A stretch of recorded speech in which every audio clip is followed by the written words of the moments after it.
மகிழா சமான் சேமிப்பு சான்றிதழ் பத்தி உங்களுக்கு தெரியுமா? இதனால பெண்களுக்கு கிடைக்க போகும் நன்மைகள் என்னென்னு தெரியுமா? இந்த திட்டத்திற்கு யாரெல்லாம் விண்ணப்பிக்கலாம், எங்க விண்ணப்பிக்கணும் அப்படின்றத இந்த வீடியோல தெளிவா சொல்றேன். வீடியோவை கடைசி வரைக்கும் பாருங்க.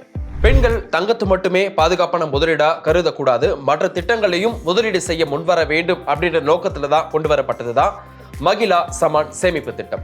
மகிழா சமான் சேமிப்பு சான்றிதழ் திட்டத்துல முதிர்வு காலம் 2 ஆண்டுகள் வரைக்கும் தான். குறைந்தபட்சம் முதலீடா 1000 ரூபாயிலிருந்து அதிகபட்சமா 2 லட்சம் வரைக்கும் உங்களால இதுல முதலீடு செய்ய முடியும். இந்த திட்டத்தின் மூலமா நீங்க முதலீடு செய்யும் தொகைக்கு 7.5% வட்டியும் கொடுக்கப்பட்டது. உதாரணத்துக்கு விஷ்ணு என்பவர் மகிழா சமான் சேமிப்பு திட்டத்துல 2 லட்சம் ரூபாய் மார்ச் 1ஆம் தேதி 2025 முதலீடு செய்கிறார். அதாவது காலாண்டு அடிப்படையில 7.5% கூட்டுத்தொகை மற்றும் கணக்கில் வரவும் வைக்கப்படுது. அப்படின்ற பொழுது 2 ஆண்டுகள் முடிவுல அவரோட முதலீடு 2,32,044 உயர்ந்திருக்கும். பெண்கள் யாரு வேண்டுமானாலும் இந்த கணக்கை துவக்கிக்கலாம். வயது வரம்பு எதுவும் கிடையாது. 18 வயதுக்குட்பட்ட பெண் குழந்தைகள் தங்களோட பெற்றோர் அல்லது காப்பாளர் மூலமாகவும் முதலீடு செஞ்சுக்கலாம்.